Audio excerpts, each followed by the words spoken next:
Hello everyone. Welcome to another episode of our podcast. You don't look disabled, where we talk about disability in intersectional lens.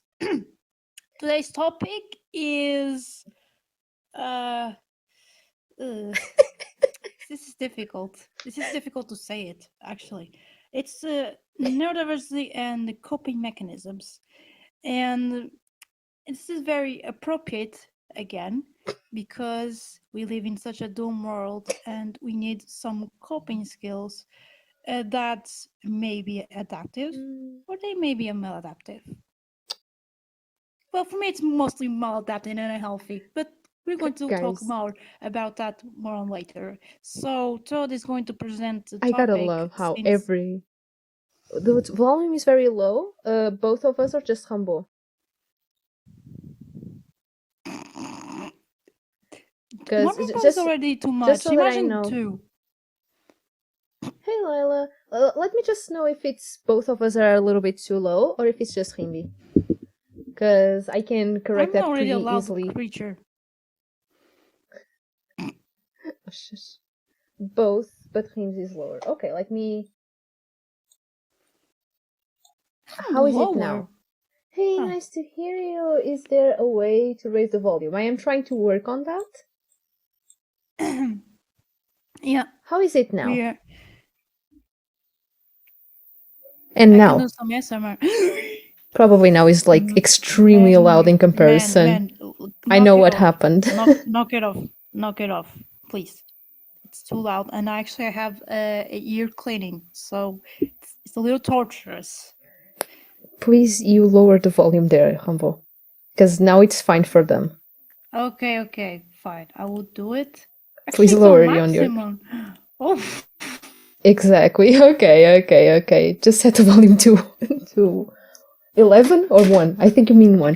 because this was the volume Technical that I was problems. using Also, Carol, during. welcome in. Let me give you a shout out.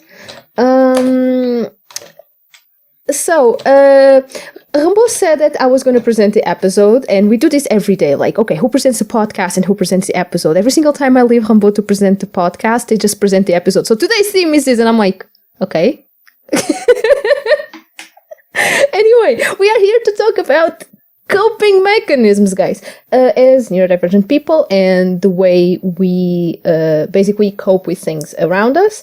A coping mechanism is basically just I guess, two complicated words to describe how we deal With shit.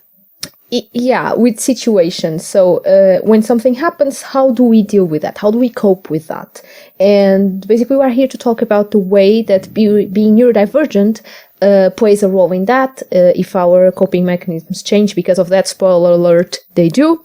And yeah, I guess that's it. Do you want to start, Humble?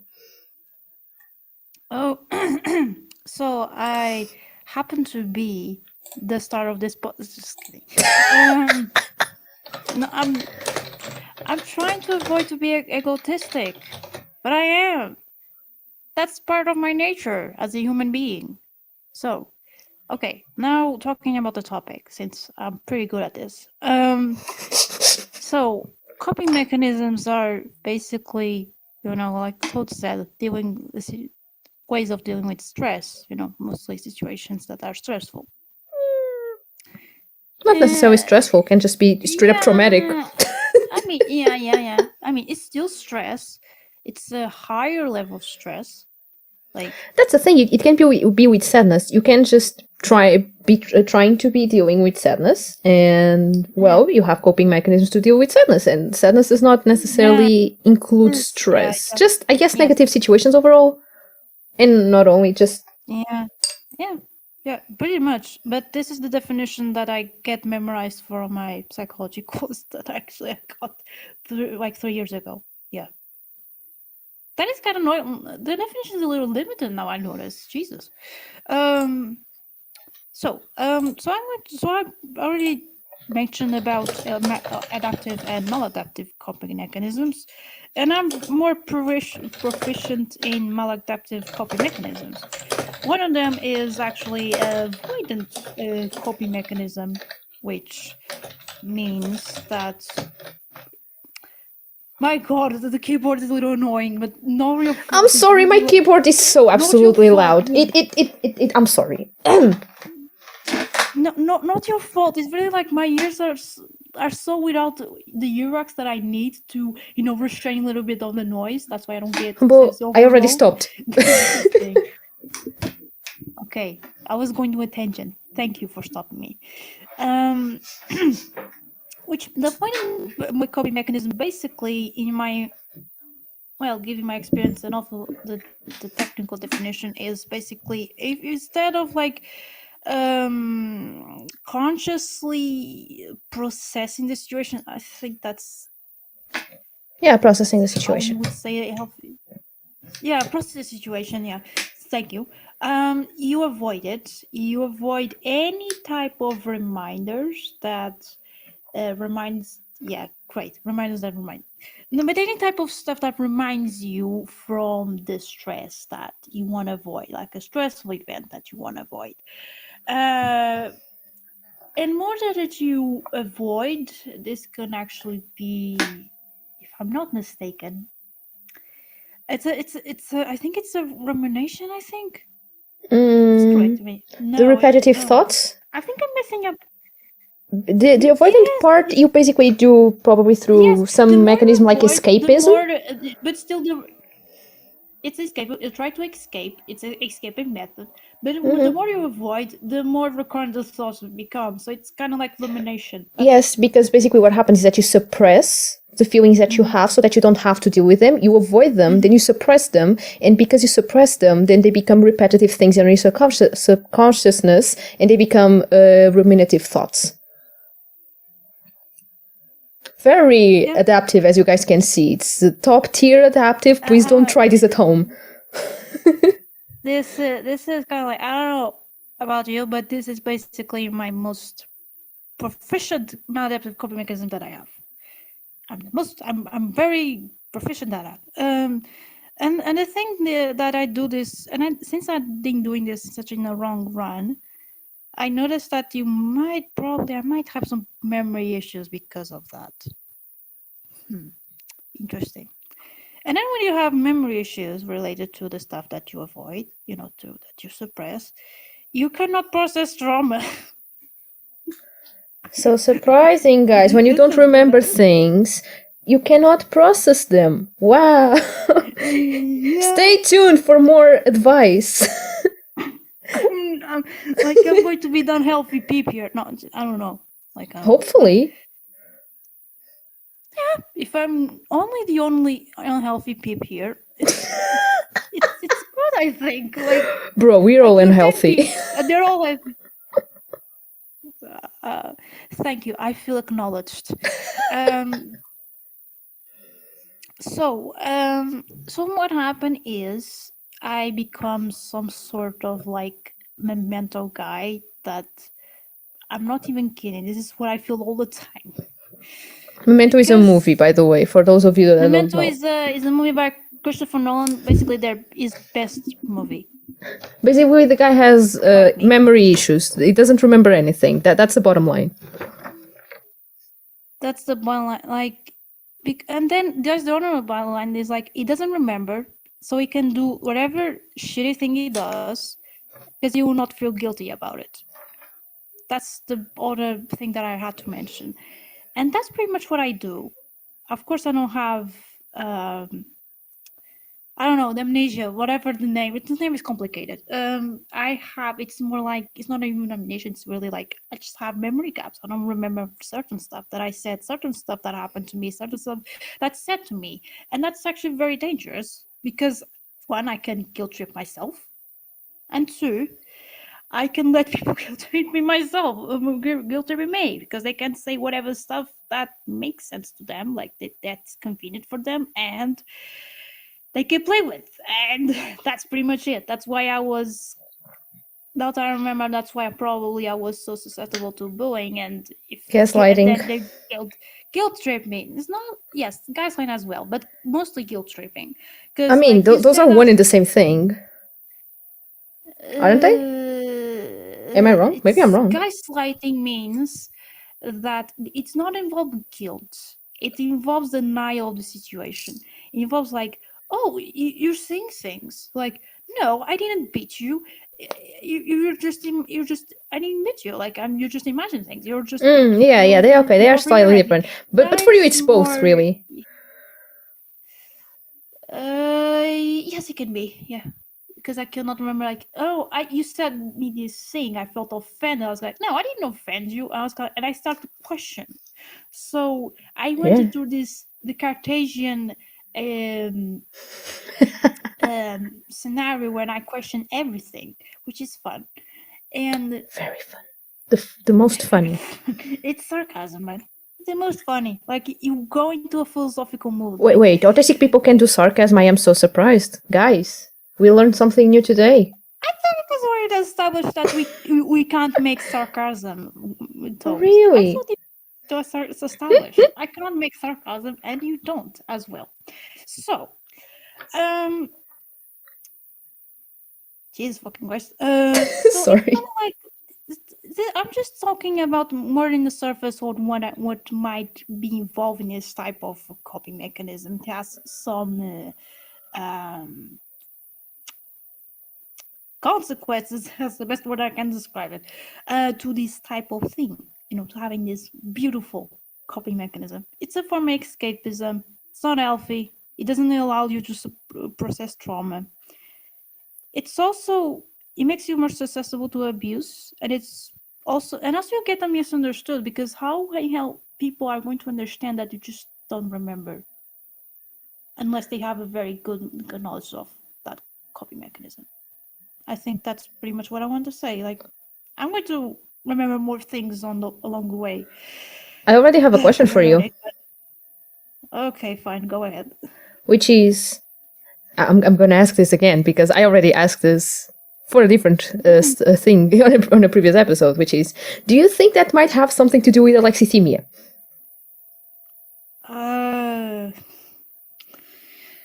In the I sense don't that understand how you much.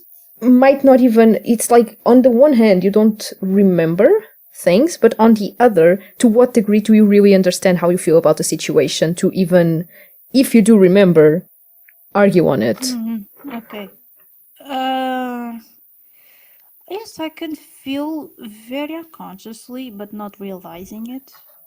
Like something is wrong, but I don't know why, basically. And that's pretty much. I think it's an aesthetic mood. Like, listen, I have a hard time to understand alexithymia. That's why sometimes the question is a little complicated. Don't get me wrong. It's That's just the whole I point don't of alexithymia. It makes it hard to understand. No, the whole concept. I don't understand the whole concept. Like, okay, it's difficult to processing emotions. What do you mean by processing emotions? It's not necessarily just processing, but also understanding them in the first place. You might not even understand that you are feeling in a certain way. Understanding why? Like, I know I'm feeling that way, but I don't know the reason It behind might be that, or it might just straight up you don't know what you feel. Like you might be sad and No, not know that no, you're actually I sad. do. No, actually I do. But I just sometimes I would have more time to understand why I'm feeling like that. Yeah, but it can be both. Like alexithymia Yes, I has know. different Yes, I know. parameters That's and why it it's manifests kind of differently. a hard For topic me for me. specifically, it's hard to understand how I feel in the first place.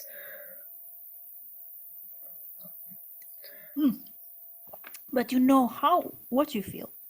No, a lot of times I don't. Oh, that's another no. Yeah, because probably mine will be more nuanced, I think. Like certain emotions, I will not deny. Sometimes they are very hard to actually know what I'm feeling. Sometimes it's like I'm so surprised with this information, guys. no, it's not. It's not that recurrent. Like, it's not recurrent. It's kind. Sometimes emotions are kind of complex, to be honest. Like for example, um, emotion that is hard to understand for me. I think joy. Ironic joy. It's hard to know when I feel joy. I only know in retrospective. Yep. Yeah. See what I mean? Yeah. Sometimes it's joy. I only know in retrospective. Like I cannot feel joy in that moment. Sometimes I can feel, and I know I'm feeling joy, but mostly it's retrospective, which is kind Yeah. of sad because sometimes I want to feel joy at a very intense level because I miss it, and this has to do with the fact that I have depression. So I want to feel something other than feeling doomed all the time. So, but then again, this is the realization that I got after the episode. I don't get chronic feels of anger. It's really doom.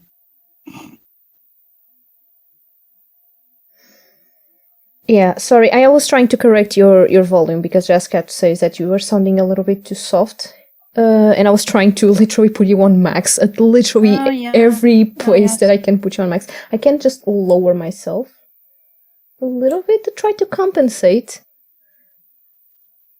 We had to come to a compromise to our voices. Our voices are too beautiful to be equal. I am just being egocentric here, guys. Today it's only Toad. Like you only hear Toad. There's no Humble. Like clearly. I thought it was the opposite. No. Today is just Toad. That's what's happening. But you already have your the stream. Like, thank you. Yeah, Jessica, let me know if I did better or if I still need to try to do something because I can try a couple more. Wait, hold on. No, Discord is on max. Is this your hypothetical partner? Yes, Jessica is my soulmate. Okay. Clearly. Oh. Okay, pleased to meet you. I'm very glad that you are I here. lowered myself. Maybe you can press a plugin on their voice. Yes, maybe, but I cannot. I mean, I could. I don't think I can do that like right now. Because I'm bad. Okay, I try. I try very hard. On sounding issues. I'm seeing those. Oh my goodness. But yeah, that might be. We don't need coping. We just have sounding issues. Volume gain. I tried literally everything, guys. I swear it's on max. It's on max. I literally can only lower mine to make them balanced. I can speak louder though. I'll speak louder then. It sounds the same to me right now. Ah. Yeah. Again, plugin. Okay. There's another thing I can try. Hold on. Okay, we're just. How does that sound? So I'm going to use a megaphone. Oh. Come again. I was asking them because I tried yet another thing. It sounds a little louder for me. That is from of course it does, but of course it does, but you deal with your technical things there. I am dealing with my technical things here. I don't. Oh, what is this something to do with like me? Probably the mic is not very close. Louder for the people in the back. Still a bit quiet. I'm not really sure what I'm going to do now. I literally cannot do anything about it. I literally. But I'm still sounding soft than you. Am I sounding okay though? Like I have them literally at max. Am I sounding okay? That's getting better. Okay. Am I sounding okay in comparison like right now? Because what I did was I don't even know because this is so loud right now in terms of like how much sound I'm putting in. Yes, it is loud. Well, but you lower my volume. It's a little louder. But I tried a couple things here. Because like I did test if the sound was okay for previous times, but I feel like every single time Humble connects with me, like on Discord, their volume is different, and I don't know what to do, guys. And I'm the person with the technical responsibilities here. I confirm it. You don't even listen to yourself. How do you know? Maybe drop another. Okay. Right. Ugh. Okay. I don't know what I can do here. I don't know what it's okay for now. Okay. It's way better already. Okay. I did something. Okay. Sorry, Humble. Were you in the middle of something? probably you were in the middle of something, weren't you? I don't know. I kind of forgot. Well, actually, I had to mention one serious, and then I let you talk because I'm being restraining your talking. Well, fair Still. enough. As for me, tech difficulties are always the worst. Yes. As someone that does music streams, and you do too, I think. Yeah. By the way, you should watch Fleabag. It's all about the avoidant copy mechanism. I'm going to elaborate this on later. Yeah, now it's my turn. Humble. Anyway, for me personally, okay, so for you probably most of you already know this, but I have ADHD and I'm autistic. And on top of that, I also have a couple more neurodivergencies that are, a little bit less known, but that usually come with just, it's never just autism and it's never just ADHD. Change my mind. Oh wait, I forgot to say I also autistic and ADHD. I forgot. Yay! Yes. I am also alexithemic, meaning, so alexithemia is difficulty understanding or processing your own emotions. For me, it comes with, I have so much trouble understanding the difference between bodily functions, body functions overall, how they feel like, and feelings. And also sometimes I just might not even realize I'm feeling something. So I might be incredibly anxious or nervous about something and be like chilling and just like, oh, this is fine. And my stomach starts hurting, like my hands start shaking. I'm like, wait, what? Well, everything's fine. Wait, oh yeah, I have that thing. And that thing is like worrying me so much and I'm so anxious. My God, I hadn't realized that. And sometimes it's fun in the sense that it's an experience, but a lot of times it isn't all that fun.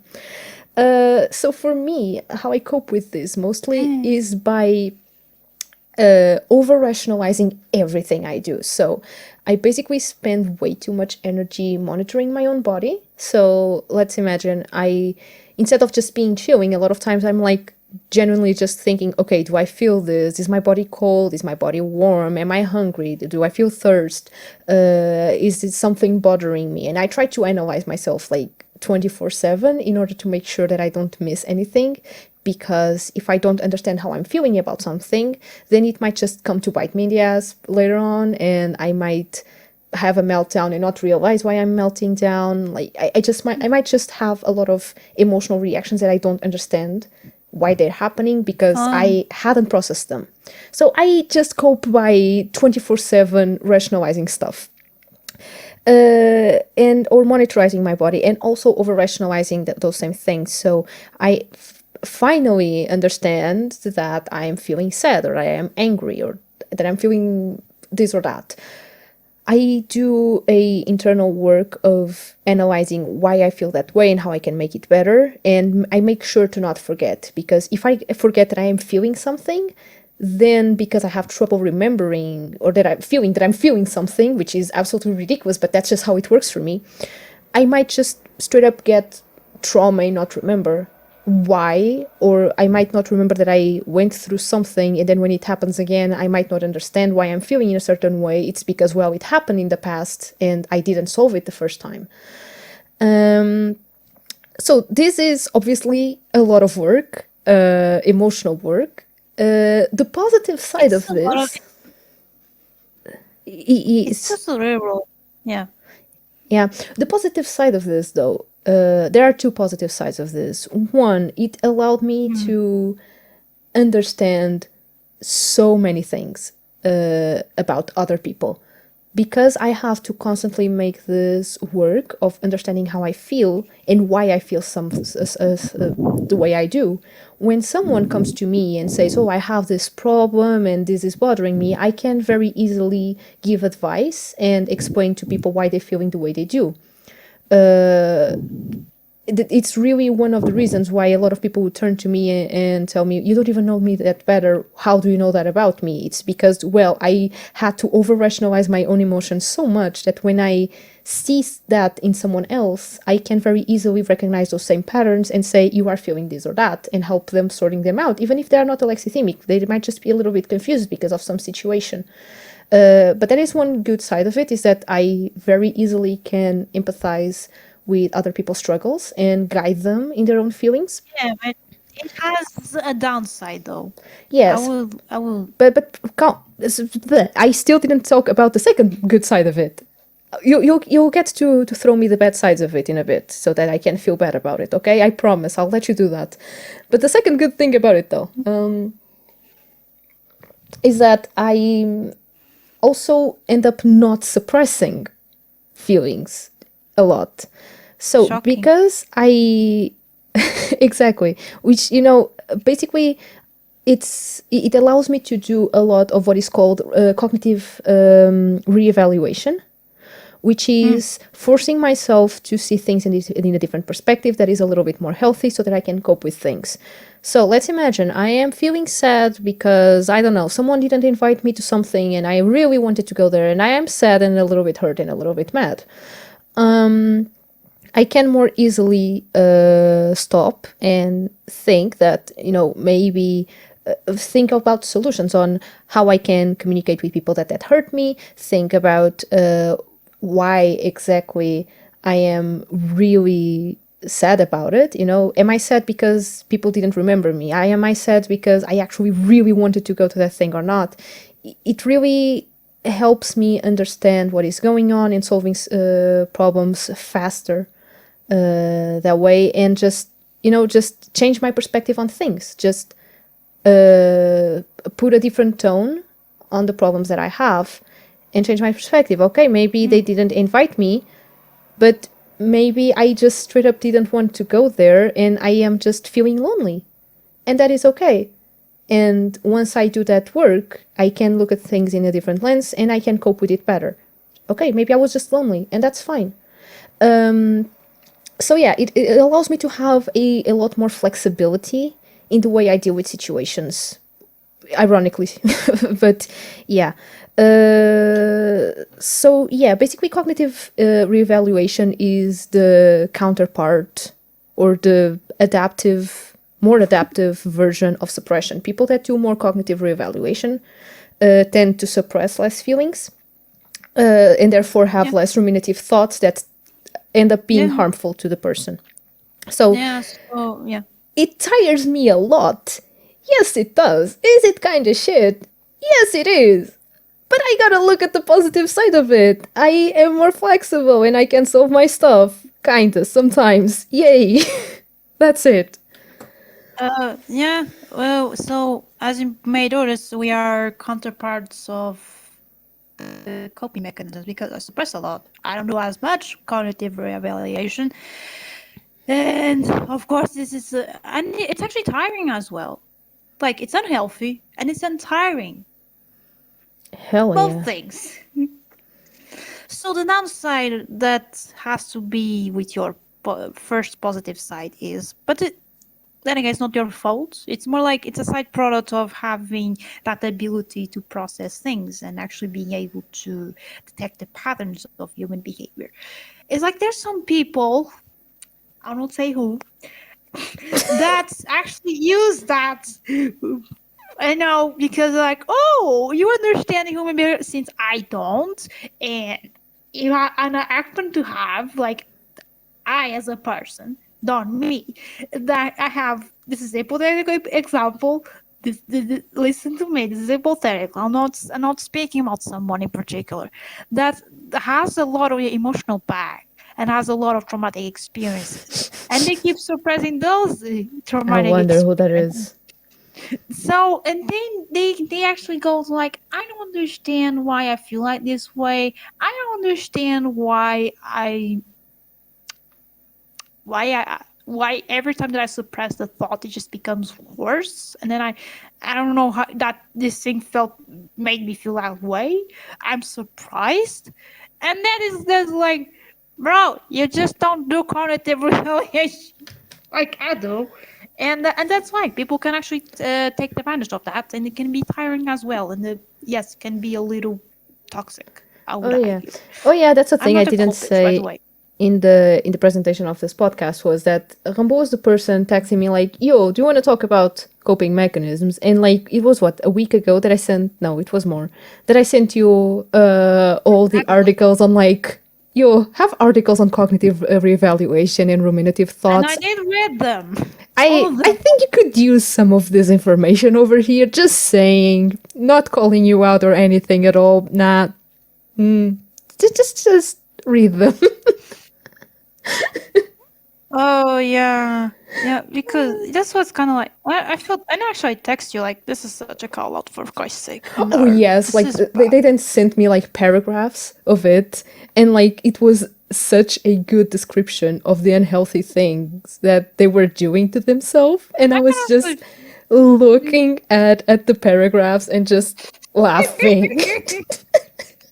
And I was reading this in the church, like I was bored, and I was like, I'm just reading this stuff because I'm bored. So I was kind of like, interesting. Like I was nodding, and the priest was going like, I don't know what they said, but I was kind of like, makes sense. Nice, yeah, slay, yeah, that exactly, yes, slay. You're correct. I confirm this. Amazing.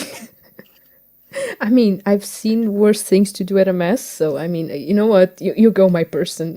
You go. Like I was reading about rumination during I don't know what is called a ceremony, but it is a ceremony. I was just bored. Yeah, I I did get something it. productive. I did You something did? productive. You Yeah, did? yes, I did. More productive than being there, but anyway. So anyway, I read those articles, and oddly enough, I cannot remember that much. And I would promise myself that I would take some notes, and I didn't take them. I God took dang it. screenshots of that thing, but then I forgot to take the notes. But I still remember, yeah, I still remember reading what you said. So basically, and also depression and anxiety, those disorders, those related somatic disorders, they happen to be more frequent with people that actually do more the most suppressing, like the most emotional suppression, which is a shocking. Who didn't know that? Like you don't know the cognitive evaluation. You don't process stuff, and then it turns into negative feelings. Amazing. I didn't know that. It's not like I'm being depressed for years. Yeah, that's. I don't know which article it was. I'm going to link the references down below. This is not YouTube. It's funny because then we're gonna upload this to YouTube and it's gonna be YouTube. Guys, this is YouTube. Probably links down below. God damn. You're losing it. No, Sorry. that was funny. Um, Sorry. Jaskat is saying that sometimes it is a challenge to determine which traits are due to neurodivergency. Mm-hmm. And yes, like I agree a lot, but at the same time, it's like, yes, some of the traits will not be due to neurodivergency, but the way you perceive them and the way you experience the world will always be affected by that. So, for example, the fact that I am an overall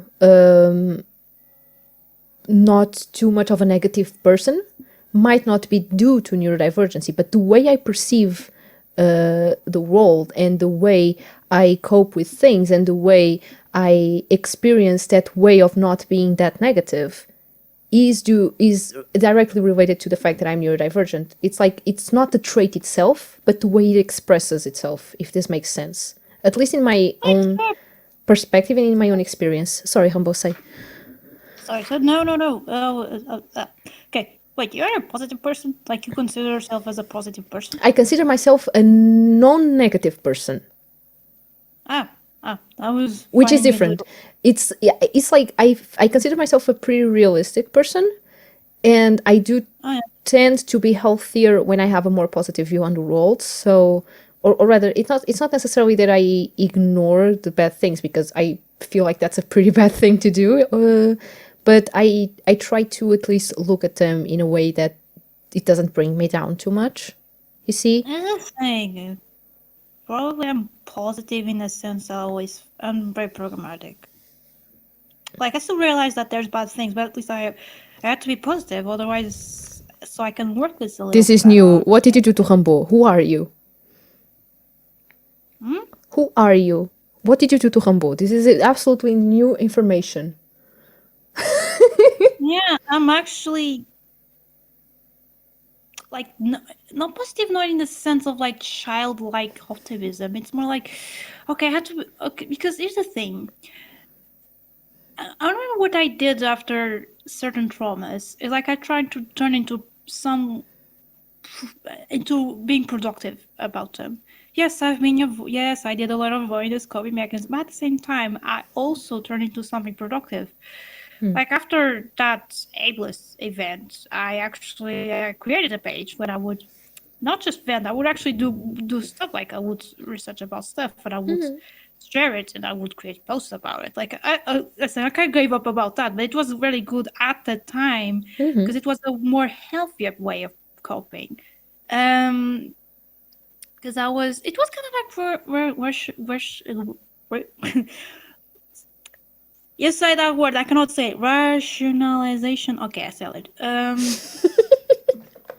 But differently, it was more unconsciously. It was more like coming to terms, but differently. I don't know how to express it.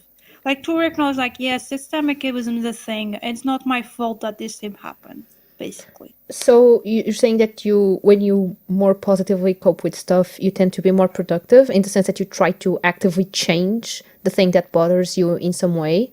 So basically, like, it's not Yeah. that you are changing the entire world, but by No, it's posting, you are impossible. having an impact on that same issue that affects you. Yeah, if someone is, yeah, especially someone who wants to read it and actually wants to change their perspective, that wins me my day because that's the purpose. I'm not expecting to change the world because it's impossible. It's utopian. But if I change like a couple of peeps, it's already like you won my day, basically. So it was the way that I was interpreting. But then again, it got a little tiring because the community is not that open. So yeah, Well, yes, but that was later on. What I'm saying is that, like, yeah, it at least was. It at was. some point for that specific thing, and maybe other things, that's a way in which you cope in a more positive way, which is Yeah, actually try to do something related to that same problem that makes you feel a little bit better about it. yeah, yeah. But sometimes I would understand that. Sometimes I would let the rage sometimes consume me because sometimes I Oh, would yes. overthinking. It's kind of like, do you know the movie Do the Right Thing? I do not know. I do not know movies. That's my Oh, curse. okay. No, no. Probably some people know here because it's a very well-known movie. Um, it's all about like black people that are living. This is actually a very good movie. That live in such they live in the neighborhood. I don't want to say this word. And the oppression is felt on on a local business that has Italian people working there that they refuse to show any type of homage to the like black people that were legends. And there's a lot of revolt range by some black peeps because they're not being represented on that restaurant that actually that actually profits from black people that were the main um, clients. And so that and there's a lot it's a lot of tension on that movie. And it reminds me like, and then he becomes so enraged that actually things escalated too much. And then the central part of this movie is kind of like people. So they kill.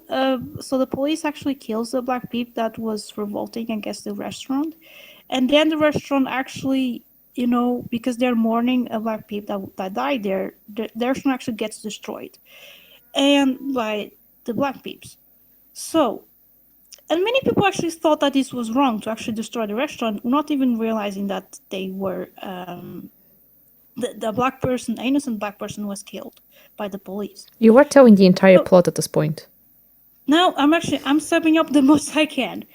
The point is, during towards such systemic injustice, how do we cope with it? Like, it's easy to actually explode on something. It's easy to destroy the restaurant and it's actually, I mean, it's a not very healthy way of coping, but at the same time, it's kind of like you kill the black person, you kill the innocent black person. Any stuff that would be destroyed would never reach the point, like, would not be comparable to a death of an innocent person. And that's the question. It's like people are questioning their way of coping, even though it's not very healthy. It's less worse than what the police did, to just punish. So, and that's what I feel at the time, like, because sometimes even towards injustice, yes, I might be aggressive, yes, I might be coping badly, and I might be consumed by rage, but it's reasonable in a sense, like, yes, it doesn't excuse my actions, but it has some justification behind That's towards the the thing. abysmal injustice. But just because you feel something, it doesn't mean that you have to act on that emotion. And it doesn't mean that you have to Yeah. suppress it either. So basically, what I'm saying is you can be extremely angry about something and you don't need to suppress it. You don't need to pretend that you're fine. You don't need to do anything to, oh, this is absolutely fine and I shouldn't really be this angry. I am better and superior than this. I really dislike this kind of approach because it dismisses how you actually feel about things. You're angry. That's fine. You're angry. Anger is an emotion like Oh, any other. So, in my perspective, how it feels like a way more natural approach is to just acknowledge that I am mad about something. I am extremely angry about something, understand why I am, validate my own feelings of anger. So, even if I am angry about something that, in retrospective, I didn't really need to be that angry, like in hindsight, it feels a little bit silly even sometimes, but at the time that was important. So I need to yeah. understand that there is a reason why I feel like that, and it is okay to feel things. No matter how they come to you, it is okay to feel them. What it isn't okay is to act in an injustice way towards that emotion. And I guess that's where it becomes a little bit tricky on the one hand, because sometimes it's not always this clear cut when you are feeling a lot of things at the same time. But on the other hand, it's like you acknowledge, you try to understand why, and then you try to do something about that emotion. That's how I usually try to function is, okay, I am extremely mad. How can I calm myself down so that then I can come to this situation and solve it? I actually do the opposite. Oh, so you just let the anger out and then let's see. Oh, why was I angry? That do not be the thing that you should be doing. No, I don't know if I made this correct. No, I try to solve the conflict while staying hot-headed. That's what I meant, I think. Yeah, you really, okay, put it this way. If you are extremely happy about something and you want to share that happiness with someone in the moment, you can. I am extremely happy about this and share that happiness. But if you are angry at something, please don't try to solve the conflict while we're still angry because you will react. Anger is an extremely reactive emotion. If you Yeah, have something that fuels out anger at some point, you will not be solving the situation. You will be adding yeah. drama to that same situation. Remove yourself from the situation, calm yourself down, come back when you're better. This is Please. a call-out. I Please. love it. Here's some things. Doesn't excuse them, but what might be happening here is impulsivity and my eagerness to solve conflicts, which are not very good. Actually, the eagerness to solve conflicts sometimes it might be good because I don't want to turn into such a passive-aggressive person and try to avoid that. And I am. I confirm. Impulsivity is no. So impulsivity is something that is really hard to actually control it. Like anyway, but that's what it might be happening here because at the same time I have eagerness to solve conflicts. At the same time I also suppress them. It's a really interesting mix. And both of them are not good. Like no. Like yeah, I have to have some time to process shit and I also have to time to solve the thing. because yes, we have this Christian That's what I was talking about. Because we have this Christian way of like resolving conflicts that I guess We do. I don't know. I'm not the expert. We do as a because we are Christian. We are socially I Christian. know what you mean, but I don't know what it means to have a Christian way of solving things. I am trying to understand what you mean by that. Sorry, you just What do you lost mean? me. Sorry. I'm going to make more clear. I think, at least from what my limited knowledge is, we have this very strong focus on forgiveness. Okay, that's what Jesus was teaching. I think. I don't know. I don't have Sunday school for years. Um, Um, I think we have. that's a thing. There are a lot of components to solving conflict, and there is forgiveness, but But forgiveness, the problem. that only comes after you acknowledge and understand what it was Because about and that's trying to solve it. let me finish. Sorry. Okay, okay, because you're almost reaching the point I was trying to make. Is that forgiveness without acknowledging the actions? It's just empty accountability. Like it's only it totally brings you resentment because the person might be repeat the same behavior because you didn't come into. It's not a compromise. It's a what it is like. What even are words? Help me. They are social constructs. Words, language. Wittgenstein, come here, please. Um. So, you don't come to a not a promise, not as well. Like no, what even is? Like you didn't talk to the person and say like you have to try to not do this behavior again. You have to avoid this behavior. Like it's not like I can forgive you, fine, but you cannot repeat this again. Because, and I think that redemption arcs in media, most of them are actually badly done because they are expecting us, the audience, to actually redeem the character when the character has to redeem himself. That's why I agree with that last part. I'm confused. I think I got lost here. So help me out understanding what you already said. Okay.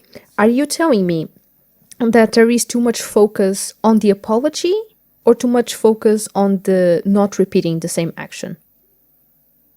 It's actually an apology. That's what I meant. Okay, okay, okay, okay. Yeah, no. Fuck that. Like, honestly, just what the actual heck? Like, there is no point in saying sorry 100 times if the person will still say the same thing, which I now understand what you mean by Christian mentality, which is just like you can sin as many times as you want. As long as you ask God for forgiveness, it's fine. Which, Yeah. Exactly. so problematic. So, It is a lot. Yeah. It's not even a ritual. It's really the act of asking for forgiveness. that's the thing. I never felt that way about anything. So, like, of course, I was still socialized as someone that lives in a in which a majority of people are Christian. So, like, of course, that impacted my life in many ways, in my development. But I actually don't think that in terms of the way I perceive mistakes and forgiveness and just solving conflict overall, I actually I was don't actually, yeah. think it did that much because I very much focus on the acknowledgement and on the working part. I feel like asking for forgiveness is part of the acknowledging that I know I did something wrong and I know how this hurt you, but it's not like the main thing. Definitely not. You need all the other things and they need to be very Yeah. solid. Yeah. It actually did damage to me. I don't know if it didn't to you, I think. Or at least that I'm not in the wrong run, I think. Am I incorrect? Can you repeat the question? Sorry. I said like it did damage to me, actual damage. I don't know if it did to you. Like you said, like it influenced your life, but I don't know if it actually was. The Christian values, definitely, they hurt me. Okay. Uh, yeah, because we are dealing with, because then we are talking about religious trauma. Yes, I guess it's just my religious trauma that did not touch the process of forgiving and asking for forgiveness. It did for me though. Yeah, I understand. For me, it was more on the concepts of good and evil. It definitely touched a lot of Mm. things. That's why I really like My Vampire Stories by Anne Rice, which touch a lot of good and evil kind of dilemmas connected to the religious stuff. It's not because I like vampires a lot, which I kind of do some kinds of vampires, but it's not about the vampires. It's about the trauma that there is in the Western culture. Someone played this. It's related, guys. It's related to the trauma that the Western culture has, related to the obsession that there is with good and evil. I thought this was a topic of first arguments, healthy arguments. I might add. It was a I think topic it for was for our first healthy argument about the morality of good and evil. Like I oh heard at the yeah. time that it was still a binomial. Yeah, for Christ's sake, words. And you saw that as more nuanced. I changed a little bit, but I'm not going to get into that deep because honestly, I don't want to bring this up. It's tiring. What I want to bring up is it did damage to me in the sense that I was supposed and pressured and coerced to actually forgive people even though they did a lot of Oh, harm. fuck that. It is. And I realized that a few months ago, the person was keeping apologizing. I was kind of like, okay, you're acknowledging the mistake, but where is the compromise to change your behavior? Because I'm not going to be peaceful with that if you don't establish a plan to, trying or really just avoiding the behavior. I'm not going to be peaceful with that. There's no way I'm going to maintain this relationship if you don't. If you, it's, Yeah. yeah. And that's why I'm very programmatic like that. And actually, I do the apologies backwards. It's funny. Because I'm concerned, like the person, I had to I had to come in, I had to pacify the person because they have to, okay, there's going to be, I have a plan, like for me to not repeat this again because I'm not going to be doing good with my guilt. That's pretty much it. Yeah. Yeah. No. I'm totally with you. And listen, I really feel like the fact that we are that our brains work on a more logic based on some aspects really make Yeah. it so that it becomes very hard to understand this. It's a very cultural and social thing that deep down doesn't make much sense from a logical point of view. It makes it very hard to cope with that, really. I feel that way, at least. I was actually because my mom is almost definitely autistic as well. Mm-hmm. She actually has a very particular way of looking at forgiveness, which is I forgive but I don't forget. And No, she this led to resentment.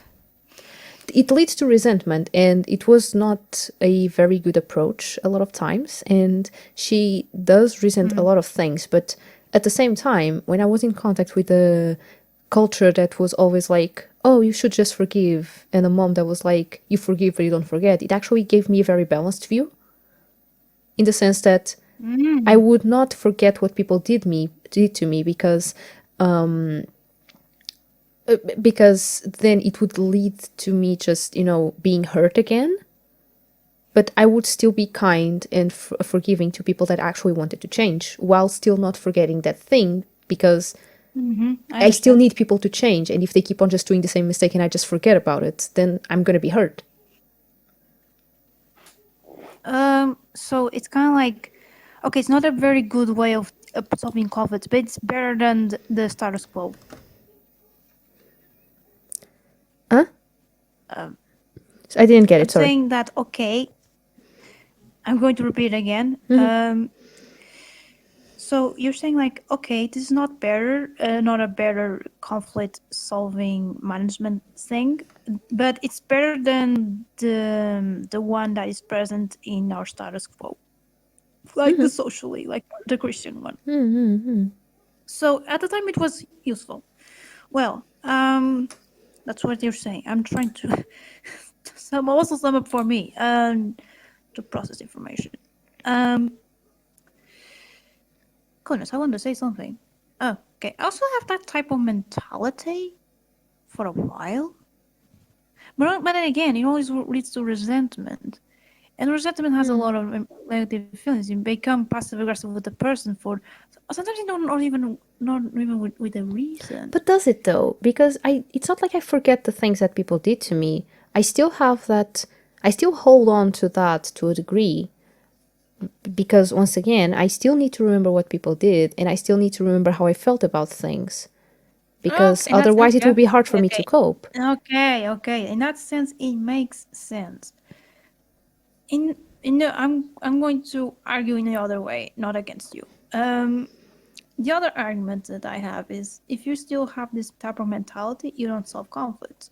But then again, you have this mentality that you forgive because there's no way this person will understand. Like, as much as I can call out this person's behavior, they're not going to change. So it's kind of like a Oh yeah, of defeative, course. But then I don't forgive. defeatist, it's a kind of like a defeatist way of solving things. Not even solving. So it's a way of coping, I basically. mean, yeah, You but just realize like it's a defeatist. Like, Rambo, if the person is not going to change, and you know the person is not going to change, why are you going to forgive that? You might come to terms with it, no. but forgiving is different. Um. Forgiving. Oh my goodness. Now Probably I'm mixing concepts. Like excuse. Like you would excuse the person. Not. But it's not the same as Yes, forgiving. but that is not forgiving. I might understand why someone did something, and I might understand that that person will keep on doing that one thing because it's the only way they can do it. I will not really forgive per se. I will just acknowledge that it's a thing that happens, come to terms with it, cope with it in my own way, and we just go separate ways from then on. That's as simple as that.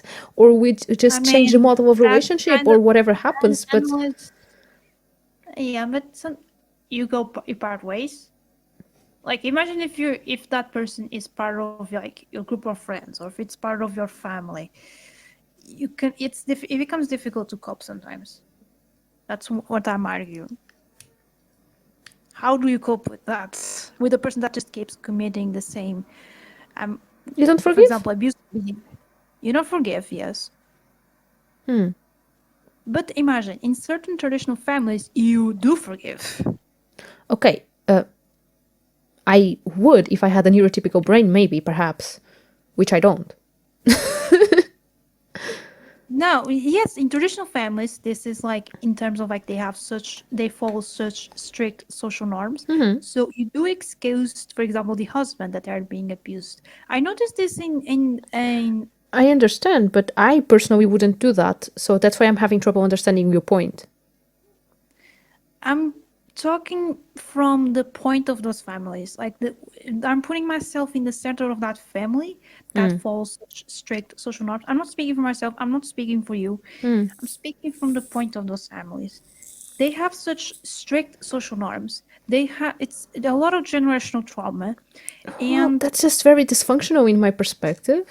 it is. I'm not arguing the opposite. What I'm arguing is like they actually do forgive. Yeah, and I'm just saying that that's very unhealthy. I feel like that's very Yeah, unhealthy, at least. Like, I'm not judging that people do that. If that's the way that they can do things and the way they have around it, like, who am I to judge? But at the same time, that really sounds unhealthy. it is. I'm not arguing also that opposite. Like it is unhealthy.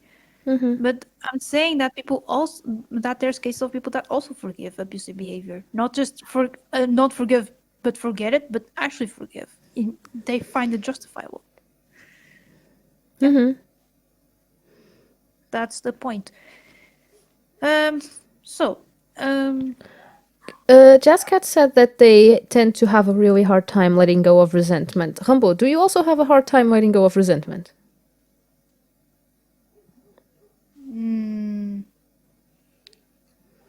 Well, I tend to be passive with resentment. I used to, but now not that much nowadays. And how did you cope with that then? What helped for you? Resentment. Mm-hmm. Well, first I have to. It depends on why I'm feeling resentful. Is because I didn't solve the conflict? Probably I'm going to think like, no, I have to start then resolve the conflict someday. Or if it's resentful because the person does the abusive behavior and as much as I can call out, they don't change, then the way to go to cope is, well, accepting that, like accepting that they're always going to commit that behavior and it's not my fault. I think that's the best that I can do. But it's not. But the second situation is even more difficult to cope because they're keeping doing abusive behavior. And of course, I just say to myself, no, they're just saying bullshit and don't believe them. But it just pains you. It just pains you. Sometimes it might touch even your traumas. They're doing that on purpose. Yeah, that's the And one time I have trouble with resentment. It's weird. If it just touches my injustice trauma, like I will have a hard time forgiving. Like for example, if someone talks about your traumas without, I'm not. I'm guessing that it's a little more nuanced than that. Like for example, if they actually, you explain yourself. I'm not going to guess. Keep a question in your mind while I answer this. Satsik asked, "Isn't that dangerous, though, Himbi?" They asked this. Let me answer. I forgot what your question was. Wow. I remember. Don't worry. No, I I forgot think what you so. just asked me. No, I will remember. Is it asking something to you? I'm so confused right now. No, Zig asked you if that way of doing things wasn't dangerous. Like, isn't that dangerous, though, Himbi? The exact words. Then just to do what? I don't know. I guess let them clarify while Give you the remind context. me of what you were The asking question. me. Okay, I was asking if probably it's more nuanced, but if, for example, if someone talks something related to your trauma, and they keep doing that, and do you start to feel resentment? It's a little bit more complex than that I was guessing, yeah. in the That's what. sense that it's not necessarily talking about things that I have trauma with, although that is also a thing, but it's more like so my biggest I guess kind of trauma is injustice trauma, which is basically trauma Oh, that yeah. is related to things that you cannot control that are systemic and way above you. So like things that you had no control over and that kept on happening your entire life. It might happen because usually it happens because you belong to some kind of oppressed group. To me, it manifested mostly because I am low class, and a lot of situations that I went through were due to the fact that I didn't have the means to get out of them. And being neurodivergent, I had a hard time coping with them, and I always felt very isolated. And it always felt very unfair the way things happen. This is the short version. Let's just do it like that. So, if I am in a situation in which, for example, I go away, motorcycle, go, shoo, shoo, shoo. Anyway, in which, for example, I I am treated in a way that feels very dehumanizing to me, and that feels like it doesn't, that it hurts me when I specifically did something good, and instead of just having any kind of recognition, people even step on me and just make it worse. You know, like you try to do Oh something wow, good, and people that happened. instead they just make your life hell, do not recognize what you did, and you are just left in a position of like, was it that hard to just not be a fucking dick? It will really touch all my traumas if a situation like this happens. Oh. And if it happens repetitively, it will feel like the person is dismissing what happened, even though I communicated it already, which will make it 10 times worse. So if this kind of situation happens 2, 3, 4 times, it will create resentment with me because I will communicate that this happened, and if nothing changes, I will not understand why this is being done to me, and it will feel extra unfair on top of my trauma of unfairness. And I will have a lot of trouble coping with this. So, for example, if people talk about something that is traumatic for me and I explain, yo, don't do that because I feel extremely uncomfortable with that, and then the person does that like 5 times, it will feel very unfair. I will feel resentment towards that. I will definitely feel resentment towards that at some point because it's just, It's a can you like fucking listen to me? so, um, basically, talking about injustice trauma. Actually, I've now realized that this is the trauma that actually I have the strongest reaction. Actually, Oh, really? I am so surprised again. Also, Zik meant talking about accepting abusive behavior. They were talking about the dangerous thing being accepting abusive behavior, if it wasn't dangerous. but it depends on how you define accept. But in my definition, I don't accept abusive behavior, but I'm passively being complicit about because there's no way to change it.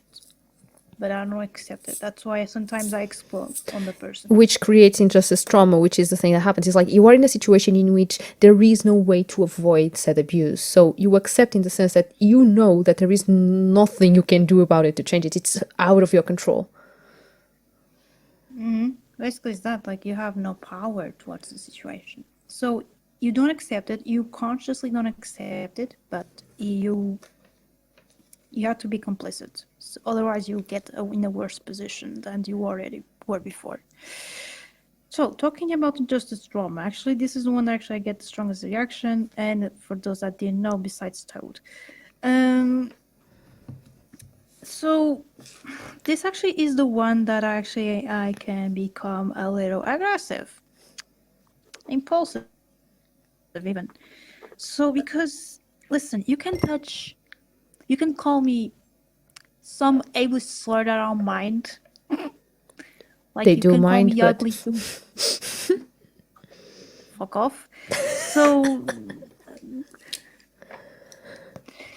but then again, if you touch about my ableist trauma and you're being so goddamn oblivious about it, or you just literally just like you don't understand the situation why I can be really sensitive about, which has to do with my ableist trauma, and then you bring it up with no regards to, like, you're not being sympathetic to my trauma. Basically, you're not being sympathetic to me. Like, you're just being like, whoa, why this happened because you did mask, for example.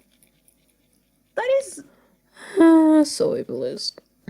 This is so terrible. Like you telling a person that has difficulties with masking that this very able situation happened because they couldn't mask, and you're blaming me. You're asking me for having a full blown meltdown in front of you. Let me tell you. And this actually happened. I actually have a meltdown.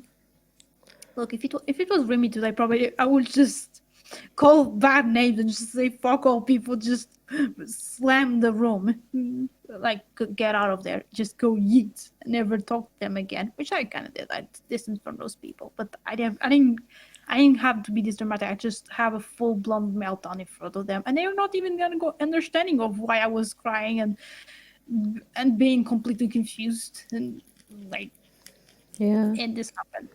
They touched my eye with trauma, which actually I did. Like I actually talked to the peeps like from the back. Yo, don't talk about this. I was not even aware of this might be triggering because I was not that conscious. But I knew that if you talk about this, it would get me mad and in despair.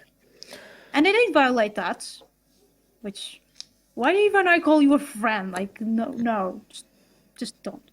And they were judging, so that's why I get sensitive. And I just this week someone touched my ableist drum as well.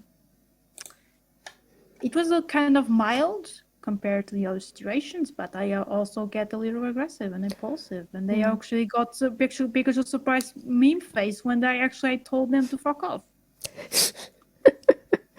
I also get reactive when people touch it like that and are oblivious to that. For example, when my parents complain about stuff like me asking them to let me know when they're going to change the lighting drastically, like if they're going to change.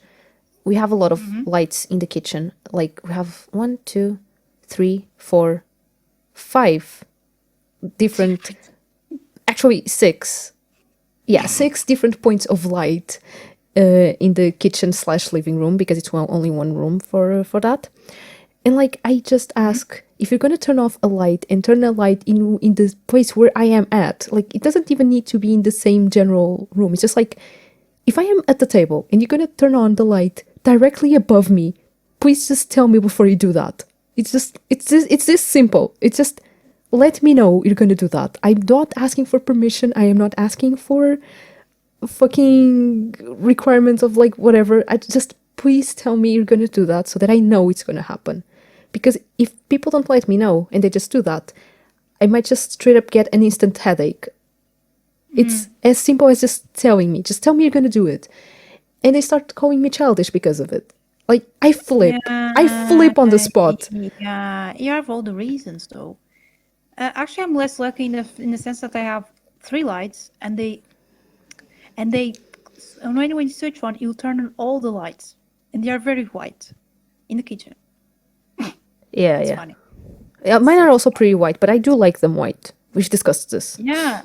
We already discussed this in the last episode. Go Although check I'm it now out. wearing sunglasses in my own room with the strongest light that I have so that it illuminates everything equally, but it isn't too strong. So, yes, guys, I have my light on, the strongest one, but I'm wearing sunglasses. That's what's happening right now. I'm coping I very am. well today, guys, am I not? Yeah, they got the COVID shot. It's been fun times for Oh, them. my head hurts so much, guys. Okay, we've been on for an hour. We have another hour, and then we've A little bit um less, but yes. yeah, fair enough. Just tell me when you need to end, Yes. because I might also less the perception of time. I'm actually in the with the yellow light because that's my preferred type of lightning, and basically I'm not wearing shades, even though I was pretty overwhelmed today. I am the coolest dude here, clearly. That's what's happening. I have shades. I am definitely cooler. Not gonna lie, you are. Yeah, you Damn. are cooler. Dude, don't. Like, like, listen, it's not that hard to actually clarify that. I told you the cooler poet is. Man, It's please don't say that. I said it's something. It was not offensive. I just said it was something. It will probably something means many things. I wasn't saying lightning. I said lighting. Did wait? Were we saying lightning instead of lighting? Who is correcting? I'm having I hope not. My brain is a salad right now. Okay. I never heard that. Please, my God, do I need to call out this person again? No, but they are totally different words. So if I was saying lightning, sorry, I meant lighting. He was humble. Okay, but it could totally be me. Like that's literally the kind of mistake I would do. It's literally the kind of Well, mistake I would do. probably it was me pronouncing badly because I also struggle with pronunciation. It's okay. So that was pretty sexy. Not gonna lie. So talking about coping because we are going off topic here a little bit, not that much. Sorry. Not that no, it's okay because we can because it's also has to do with coping. It's about a certain situation and you no. So it's not that off topic. It's not like we are talking about bikinis. I don't want to Please talk don't. about bikinis. Please, I do not have to Please cope with the fact that we were talking about bikinis in an episode about coping. Do you see the irony of this? I don't want to be doing that. no, that's gender dysphoric. I don't want to Oh, cope with hell no. gender. Why did you have to touch that? How do I cope with gender dysphoria? Let's not touch that. Oh, how do I cope? Me, I don't really know as well. It's like I had to pray for the gods that I don't feel dysphoric in the next morning. Oh, Or I yes. just avoid looking at the mirror. Yeah, that's why. That's it. The avoidant coping mechanism also to just dysphoric. I avoid mirrors. I Actually, I do. avoid anything that gives me the perception that I have boobs. That's it. That's pretty explanatory. Yeah, I avoid the mirror because sometimes even looking into my face, it is. That's how severe sometimes it gets. Picnicking. It's even Lila said picnicking. I'm just laughing at that word. Bikini Kill is also a band. Bikini Kill. Bikini Kill. Now we're going off topic. Yeah, it's a punk band which has and punk the music genre has a lot of music to do with coping. They do a lot of rage music, so it's not that much off topic. See the connection? I'm brilliant at the connections. So, no, not. I don't think I need to tell you how do I cope with gender dysphoria because literally it's just a new thing for me. And I'm even finding coping mechanisms. Don't expect this to be a self-help group because we aren't. We don't know how to cope with stuff. At least We are not the don't. the anonymous alcoholic stuff, people that drink and do not tell others. Support group. What is a Damn, brain? I don't even. Guys, send me Damn, a brain on the mail. please. By the way, you can tip so we can buy a brain for. Yes, please. If you have something to spare, you can always tip us so that I can buy a new brain at Lidl. I'm gonna go to Lidl and I'm gonna buy a new brain, guys. That's the link if you want to help. You did it, guys.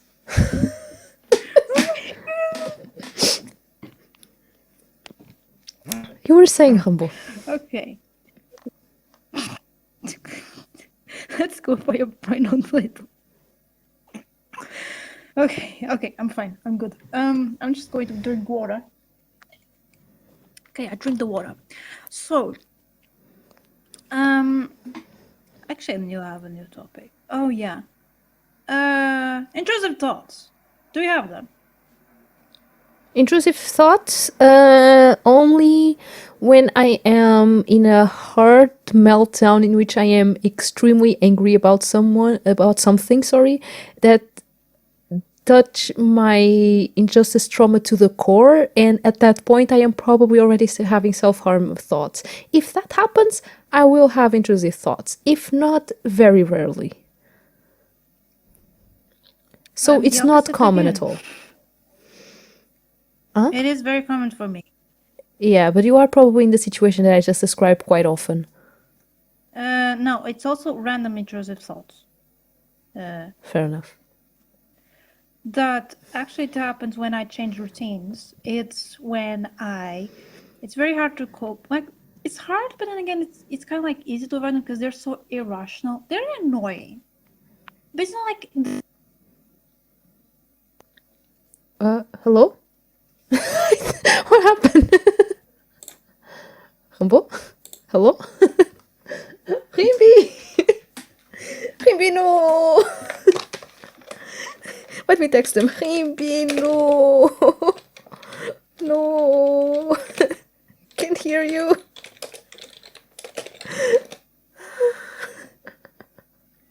What happened? They typing, guys. They typing. Lila, I was gonna type, but now I can just say it. If we have enough donations, I will buy one for you. If not, I can just, give half a brain to you, keep half a brain to myself. What about the call of the void? Like that itch to drive off the road or jump off a high balcony. Everyone has those, I think. I have those quite often. I do have.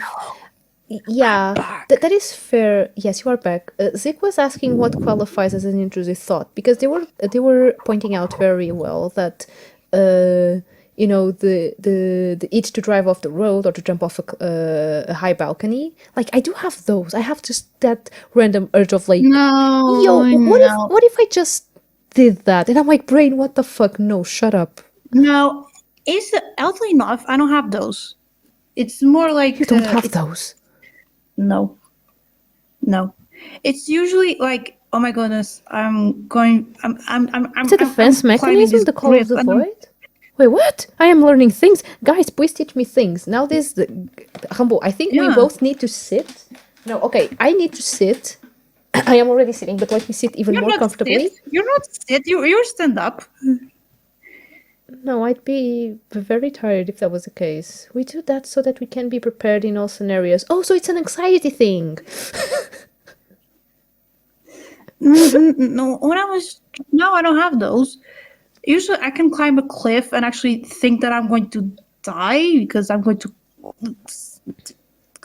like fall from the cliff, and I actually have a blunt trauma, and that's really like the terrifying thing that I hate because I'm imagining myself. Yeah, so the intrusive thoughts that I'm referring to, like an intrusive thought, is like a thought that is not desired. It's a thought that is externalized. You don't. It's not yours. That's the Okay, my. but it's also not mine when I think, okay, I'm driving here. What if I just, turn the wheel a little bit and just crashed against that wall? I don't really want to do that. I don't know why my brain does that, but it's like, oh, that would be so cool. And I'm like, no, brain, it would literally be anything but cool. That is the definition of not It's not cool. yours. It's not entirely yours. I mean, Yeah, so isn't that an intrusive thought? I guess. it is, because I also have that urge, but in a different way. I'm I not going to guess say you which different way mean, is. yes, I guess you mean like actually thoughts like this that you can't just like go like, what the fuck, brain, and shush them away. They just keep on being there. You mean repetitive, intrusive thoughts. Yeah, it's a loop. It's like Okay, so you it's a mean loop. You got ruminative ones. Okay. yeah. It's but it's intrusive because it's kind of like I don't. This is not mine.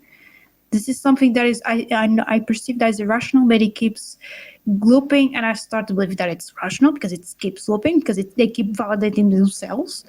So what might happen? I'm going to give you an example. For example, I might buy a food from a supermarket that I don't know, probably a local supermarket, and I'm going to start to believe that the food has rat piss on it.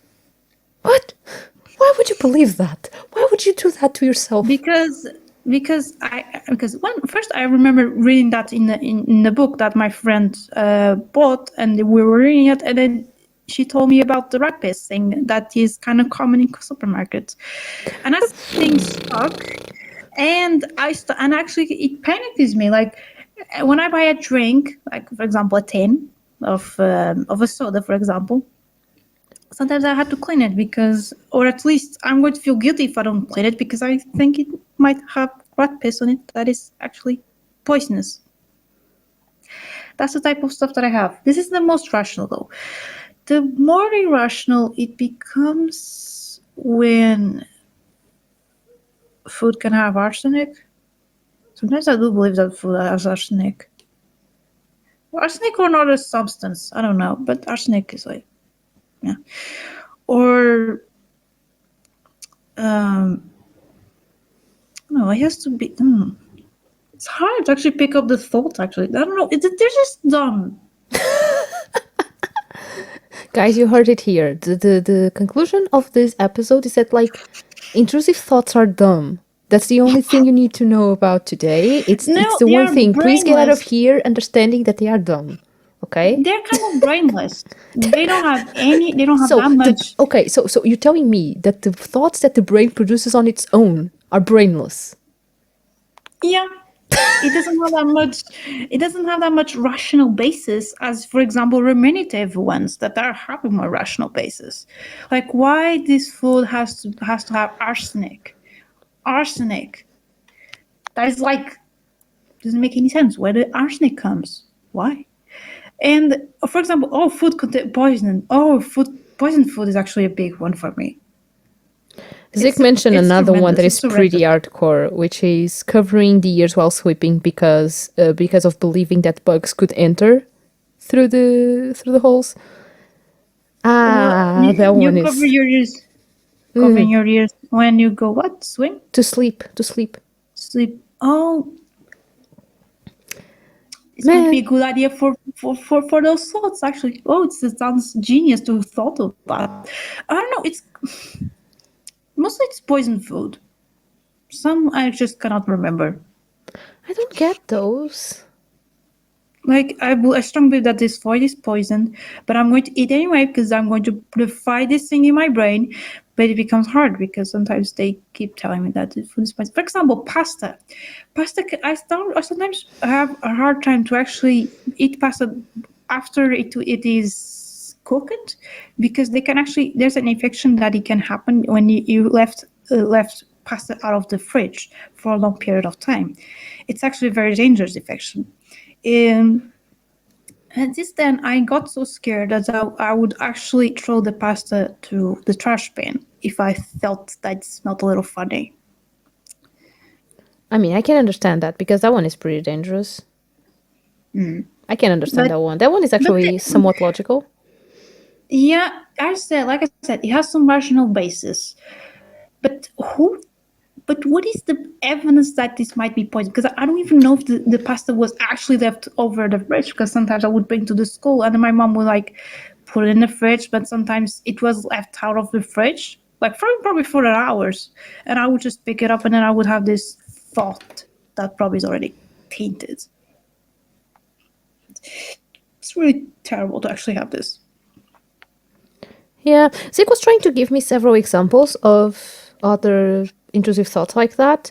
They gave the example of having to clean the top of soda cans because Oh, their dad yeah. told them that they could have red poop, or a common one being thinking that you're going to hell for something even though you're an atheist. And I'm like, What is the I last one? thinking that you're going to hell, like believing that you're going to go to hell, even though you don't believe in God, you don't believe in God, but actually have an irrational fear of hell. I know this is an extremely common one, but I also never had that. No, actually, I never done that. Like, I don't believe in hell. Not at all. But Yes, it's the fact those the thoughts don't take into account those your beliefs. I know, but that's exactly what they mean. Is that like the person Yeah, is genuinely scared of going to hell, even though they don't believe in hell. Like I know this is an incredibly common thing to yeah. happen to Yeah, atheists. gotcha. I understand it logically. I understand why. Wait, I am misunderstanding. Am I? Because I understand that the person has this irrational fear and even believes that they're gonna go to hell, even though they don't believe in hell. Like I understand that. I just never. I don't think I ever had Then something there's like the more this. common ones that I have. Huh. Yeah, I think you got it. But there's the common ones that are actually very. They actually can turn into self hating comments that I do about me. Because this is what the brain is telling me, and they're keeping insisting on it, and I want to say this to the person, but I will not say it because I'm proving the brain right, and I want to say it because it also will I don't say damage, hurt the person, but differently. I don't know. They would feel like they're suffering by secondhand. I don't know if I make sense. Like they would feel hurt that I'm saying this about myself, but. And then you start to question, is this me thinking genuinely in that, or is just my brain just trying to find ways to actually. It's not even defensive, it starts to be offensive for you. Why? I actually never understand this intrusive thought, this type of intrusive thought. It's self destructing, but for why? It's like. It's, I understand this. The best way that I can describe it is like it's like positive feedback. Positive feedback is kind of like a circle that it gets worse. When you feed more the thing, they start to get like uh, positive feedback is a biological concept, and I cannot explain it. Don't ask Like for me. example, I when you're am. giving birth, if you're giving birth, for example, anyone here, um, there's like and they there's the body's asking for hormones to create the compression, not even it's compressions. I'm not contractions. Sorry, contractions, and and then it needs more to give more compression. So they keep asking for hormones and they keep asking and asking and asking. I can like excess. This is not a very valuable way of feedback. It's actually more valuable the negative feedback. But this one is actually necessary to keep the process of giving birth, keep going.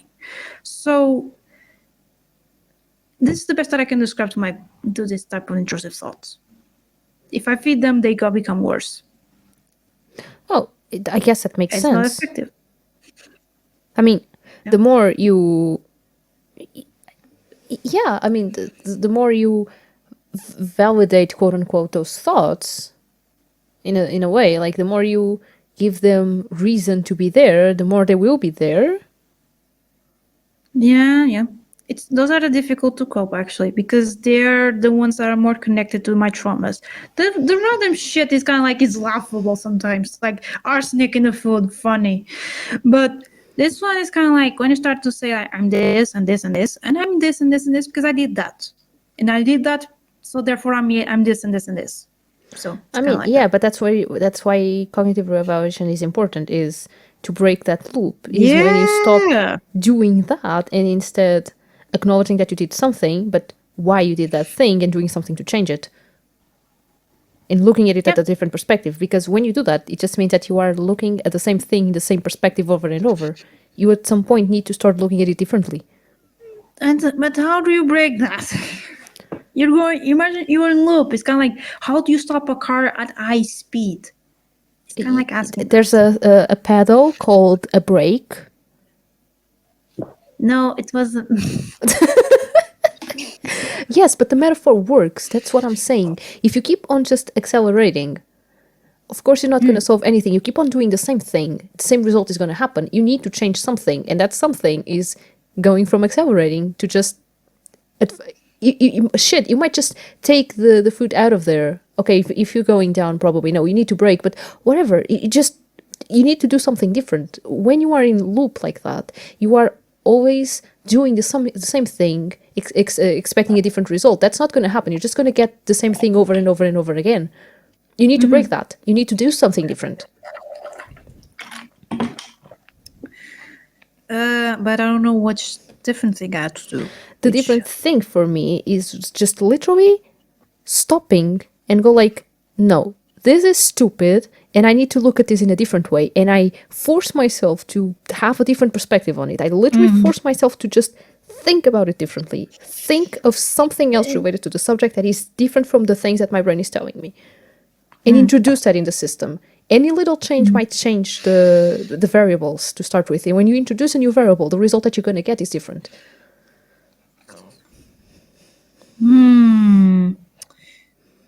I think this actually becomes a little better when I have less fuzz in my head. I'm clear-minded.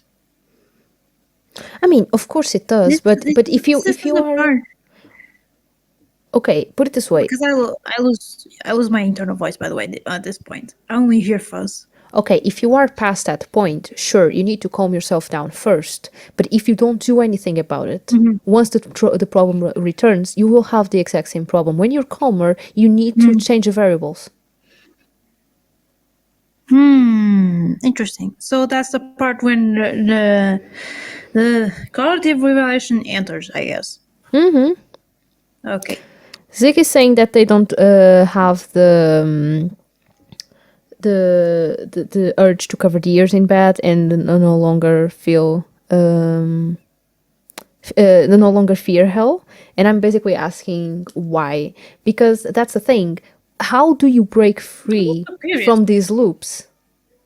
Yeah, I'm also curious. Please answer me. I need this shit. Yeah, because like for me, it's really, but I do over rationalize everything. And at first, my psychologist actually thought that it was partially maladaptive and tried to give me other ways because it felt unnatural that It I could be was considered as overthinking, yes. exactly. And she thought that I was probably overdoing it. And I tried to reduce that and follow her advice. And I got there next session. I was like, this was the worst experience of my life. Please don't make me do this ever again.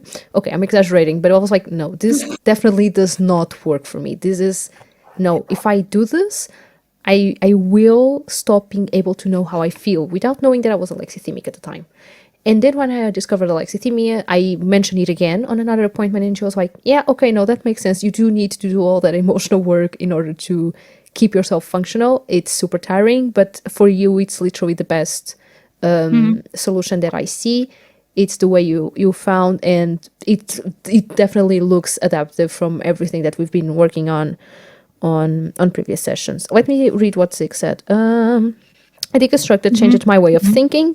I did some drastic cognitive reevaluation, but but it was still a long and arduous process. Yes, I'm not saying that cognitive reevaluation is easy. I am not saying that it's just like, Oh, for oh, I crazy. am just gonna think about this in a different way, and now all my problems are solved. No, it takes time, because you cannot No. just choose to on Actually, the spot believe on a different thing. You need to internalize that belief. actually, to do that, I had to take away from the first. And how did I? Actually, the last time that actually I did that, I had to. I can actually successfully took away the fuss and do the actual rationalizing stuff. I took sedatives for that.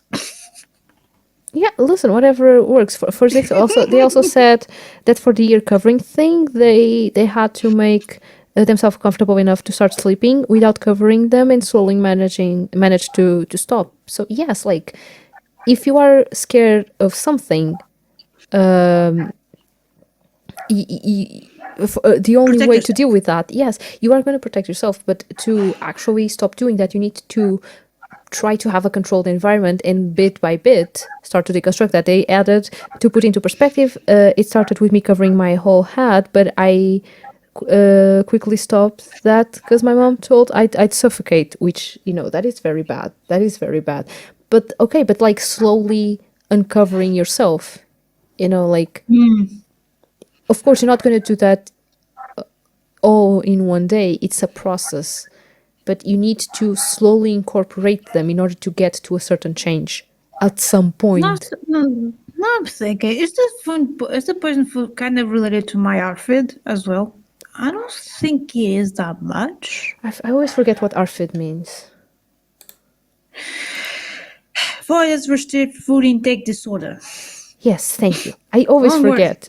There's literally not a single time that you type that I remember what it is. I always have to either ask or look it up. Like, literally, what the heck? No, because yeah, yeah. I can tell you because I memorized this whole thing. It's actually a good question, but then again, I don't think it Is that is. considered a type of neurodivergency, or is it just something completely different entirely? I actually Yes, it don't know. is. Yeah, no. It is. It is. It's very related to autism. It's like you have. It's when you have sensory overload with food, but it is very damaging because you can be undernourished because of that. Yeah, I So did it's develop eating disorders due to anxiety at some point, which is a very common this is thing not to happen related. with autistic Yeah. people as well.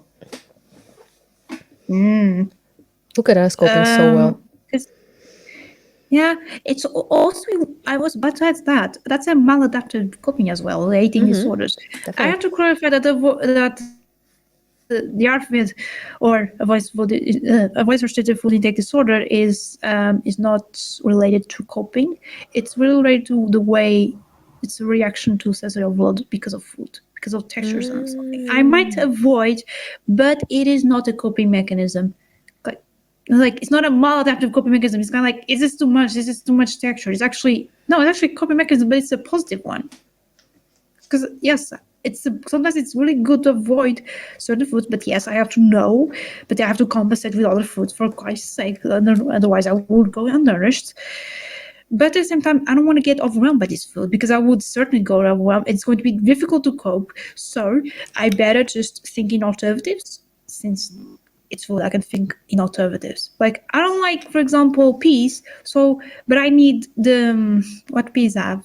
I don't know what peas have. Proteins. I'm good. Let's just call it that. It has Peas have protein, proteins. fiber, and Yeah, I think that's pretty much it. It's protein and fiber. That's probably most For of the things they example, have. please, for example, proteins and fiber. Where I can find this? For example, I can find this. For example, in actually no eggs. I also hate eggs. I hate omelets so much. So the proteins I can find in milk and fiber I can find Yikes. in cereals. So yeah, milk with cereals. Gotcha. Actually, I don't like that much milk. Please, chat. Please, don't go eat cereal and milk instead of your peas. This is very bad advice. Why? What is wrong with cereals? Actually, I'm genuinely Sugar. asking. That's what's fucking wrong with that. You're talking to a peep that is addicted to that type of stuff. Zig said, I need to find alternative. Oh wait, I hate everything. That is so true. It's basically me at this point. Like, I I have to find know. alternatives, but then again, I hate everything. I hate. For me, it Actually, I don't hate was mangoes. actually just my body producing hormones that stopped me from eating. Like, my Cortisol. brain was so anxious that it made my liver produce things. Cortisol. Yeah, probably doing something that, Cortisol. yeah, that made my liver put things in my stomach, and my Yeah. stomach would constantly be Yeah. Yeah. full with liquid from the liver and stop me from eating. Yeah. Yeah. Yeah. And it was It terrible. is the I was actually hospitalized twice because of that and didn't receive proper Oh, treatment to my anxiety. So my anxiety problems lasted like more severely. It lasted for like 5 years. So fun times. yeah, 5 years probably around that. Yes, yes. And yeah, like Fun times. now it's fine. I very rarely feel nauseous even when I'm anxious, but it took so much mental strength. Like, I felt similar not that long ago because of this new surgery, because it touched, like, when I got these problems when I got my first surgery. So like I was 3 weeks, I think, before the new surgery, and it just kicked in, and my stomach was just like hurting so much, and I was just feeling so nauseous, and like my blood pressure was probably very low. Everything was just going around, like my head was super light and heavy at the same time. And I was just like, please, for all that is sacred, I'm not religious, but like, if there is anything sacred in this world, just please not this again, because I cannot. I just cannot. You can ask for the goats. Question? I can ask for the Goats. Goats. Sorry. for the gods. Yes, yes. I was like, please, just don't Totally make me go tasty. through this again, because I literally could not cope with that. Like, Well, God is dead and we kill them. oh yes, Nietzsche now. Yeah. I I wonder was a where that sucker for medical nature. trauma comes Anyway, from. Where does the medical medical trauma. trauma comes from? From ableist doctors. Duh. For And the love of all that is yes, holy and not doesn't actually not exist. as also a system, and also a system that is not really accessible and actually so made up to neurotypicals. Like the healthcare system is very much like made up for neurotypical. Like the hospitals, the way that they're constructed, the way that the sessions are structured, everything is made for able-bodied people, Oh not really? just English doctors. Yeah, I'm just explaining to the audience. You already know this. Sorry, I cannot resist being sassy. Being sassy is my natural state of being, guys. And Doom is mine, so I'm being Doom right now. Please let me be. Um, actually, I'm not Doom. I'm peaceful. Yeah. You are just suppressing a lot of stuff that happened and you fucking know it. Don't lie to my face. Yeah, yeah, I'm suppressing because and the stuff that you already know this. It's kind of like hard to do quantitative evaluation because how do you process stuff that is not my fault? I mean, that is a hard one, even for neurotypical standards, don't get me wrong. Fuck that. Well, how do I do this? Because Because the best you can do is really just. I mean, you have several ways of coping with that. For me, what always worked was thinking about plans of things that could remove me from said situation. So like Okay, same for me. it's just like I just plan for outcomes that can remove me out of a situation, because that gives me at least the idea that I have a choice. Because what feels very hard for me is when I feel cornered. I feel like I don't have a way out of a situation. So I plan on something. So even if I don't go with it, even if I don't really want to do it, at least I feel like I have a different option. That if at some point I want, Yeah, way to get out. yeah, it's really just having a way to get So out. you And that don't was actually a feel thing that I was worked about a lot in therapy with my therapist, was just really realizing that a lot of times I didn't need to actually get out of a situation. I just needed to feel like I had a way out in case I wanted. yeah.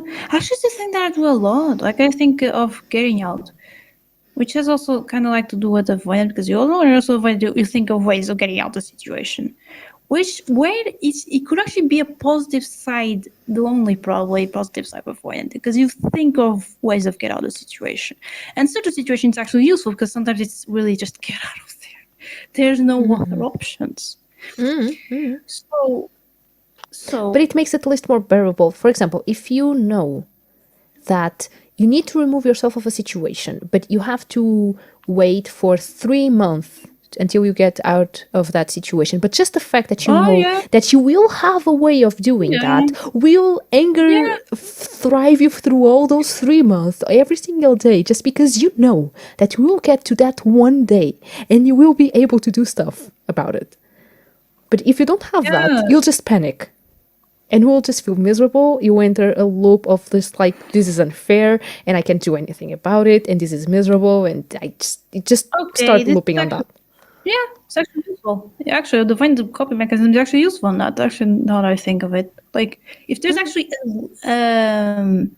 a way I'll get out of there, like I could just stop. For example, my degree is kind of like that. Like, okay, I might suppress a lot of stuff that probably is going to be very hard to process. I'm going to be honest, but there's a way to get out.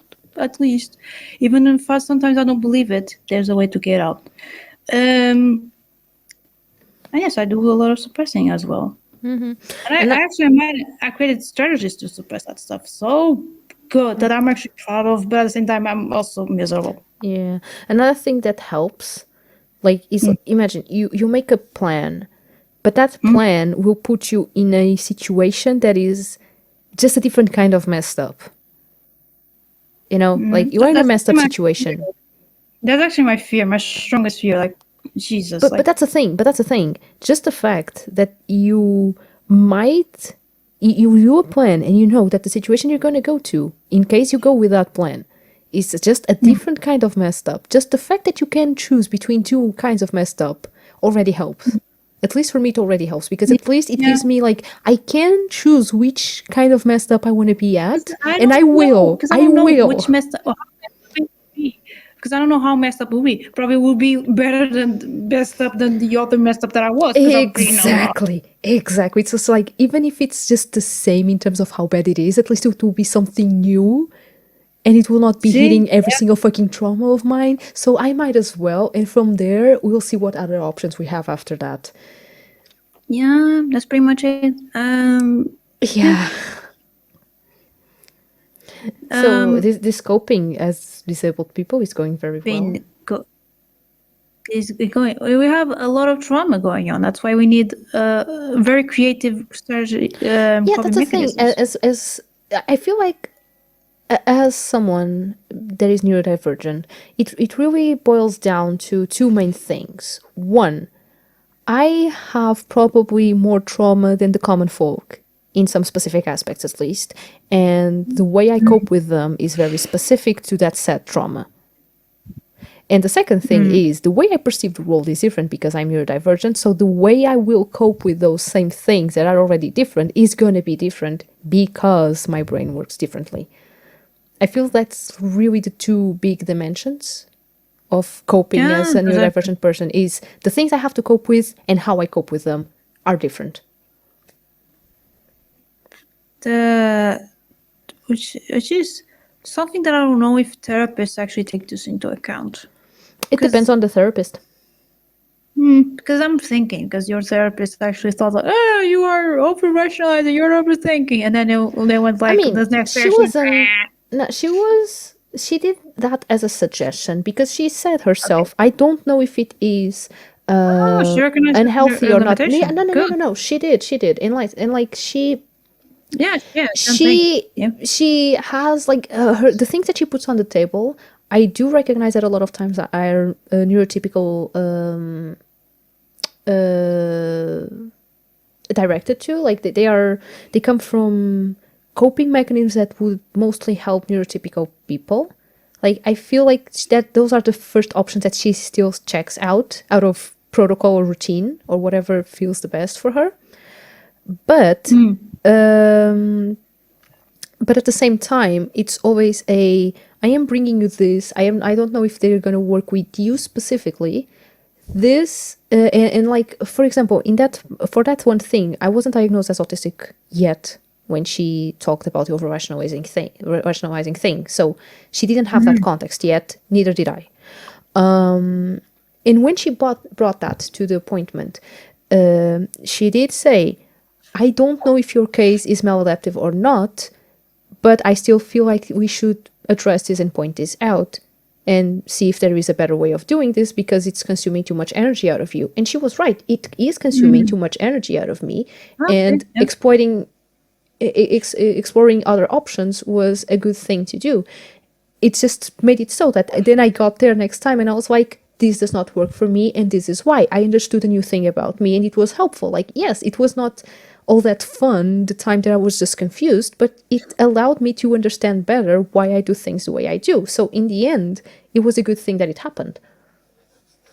That was a good therapist then. Yes, Actually, and I have a problem with therapists, by the way. yeah, and Zig did say Toad's therapist is about the best you're gonna get, and I agree. Like once again, she's actually great in the sense that she has some neurodivergent patients that she only discovered after knowing about my case. So when I got there, I didn't know I was autistic and that I had ADHD. Then I brought in the proposal that I could be autistic. And at first, she didn't really comment on that. And next session, she was like, I went to read a little bit more about it. And there are some things that make sense. And I wouldn't be surprised if you were autistic, considering the things that you've told me and the things that I read about. It would make sense. Then she supported me in the process of at first not wanting a diagnosis and then going like, okay, no, I do want a diagnosis. She supported me on both ways. And when I got my diagnosis and I went back there and I had a lot of more things sorted out, she was like, okay, I have a couple more patients that are like, considering the things you've been telling me, like they seem to fit these boxes here. And like generally asking for a second opinion to from a neurodivergent person on my opinion on like, do you think this would help? Do you think this person should, maybe that I should tell this person to consider a diagnosis or to consider that they might be neurodivergent? So she's incredibly attentive and respectful to that. And when she needs resources, she goes to the people. She doesn't just go and read information about it. She asks me, she asks an autistic person, yo, about this, what do you think? I did my research, I found this, what is your opinion? That's interesting. I'm actually envying them because I realize why I such such an arrogant position towards therapists. Actually, skeptical. I would say skeptical more than arrogant, because probably because of my trauma with therapists. Oh my goodness, I have such a trauma with bad therapists. Actually, Yes, because you were subjected to bad ones since you were a kid because you were diagnosed early and they would just put you on all kinds of yeah, therapists, which yeah. were not Oh, all that good.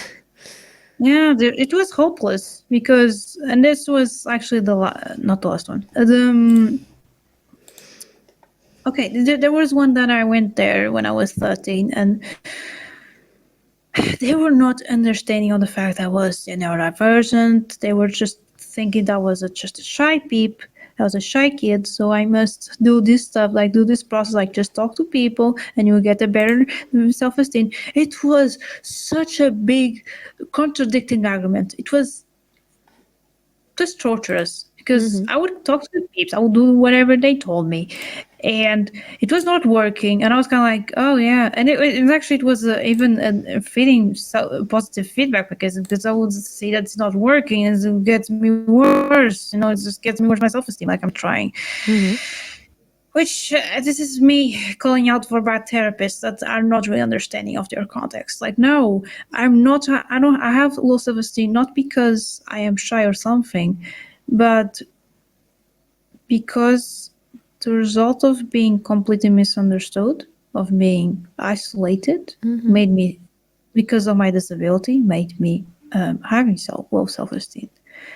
They were putting the burden of for me having low self-esteem on me when it should be like, no, it's not your fault. We're going to build that. Yes, we're going to build that, but it's not your fault. You don't have to start to mask.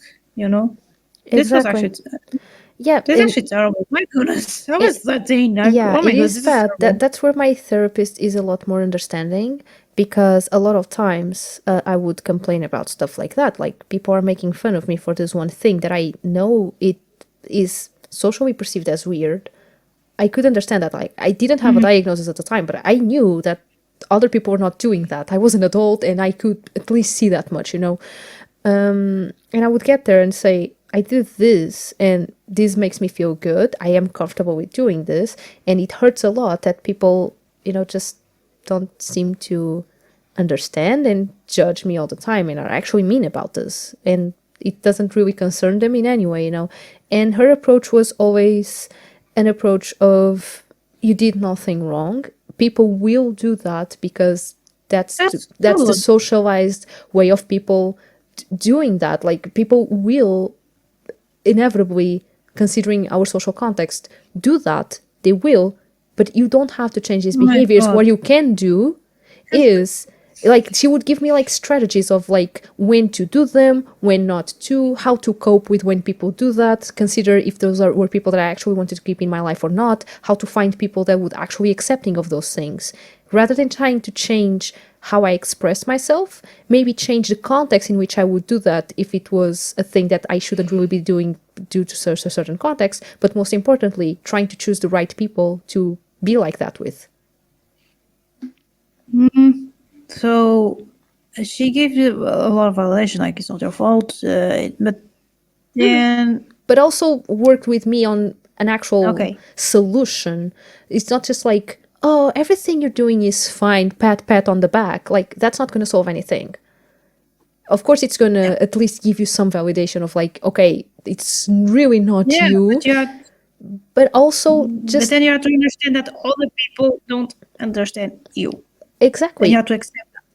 exactly. It's just really giving you tools to, one, deal Yes, with I that, prefer and that second, saying it. change something about it.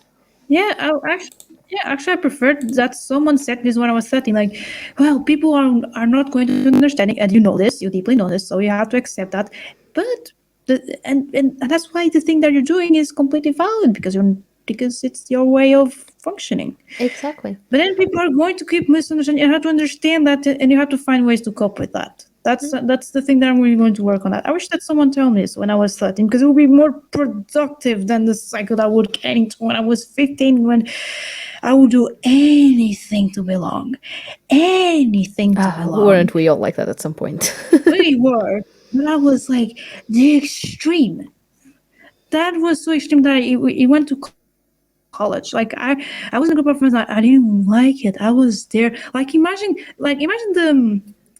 I guess you know the situation.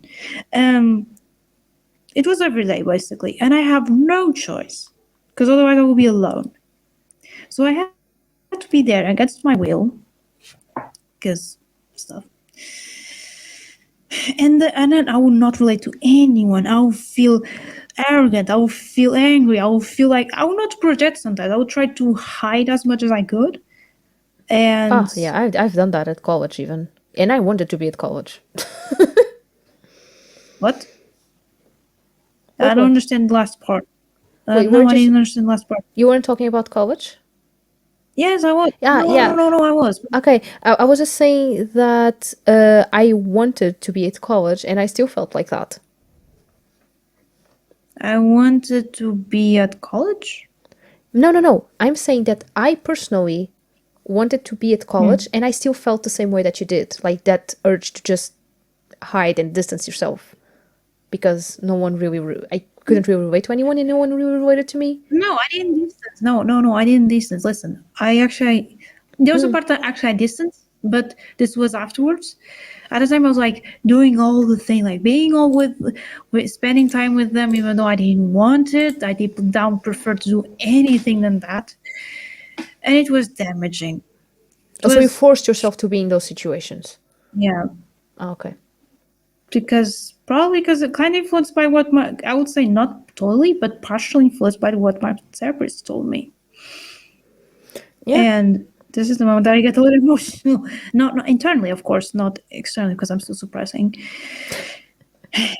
Because it's such like you're just, and I just realized a few days ago, like I'm just doing anything to belong, anything to socialize, and I still do this. It's awful. I should, And let me tell you, that only consumes your energy. And you tell me that you don't yeah, mask. That is you coping by masking. Do you understand that you are coping by masking? yes, that's correct. It was like the only type of masking that I could see myself doing. But I couldn't. But I could not hide my stims. People would still call me out by my weird posture. People would still call me out by my weird tone. People will still call me out by lack of eye contact. That type of stim masking I cannot do fully. But the social one I could do it. That's why I do perfectly well on hospitals and clinics. Yeah. I Especially, but then guess. again, it's fine because it's a script and I can just be whatever when I go to the bathroom. It's fine. But then when it has to be with a group of friends you are performing it, you have to be this type of person.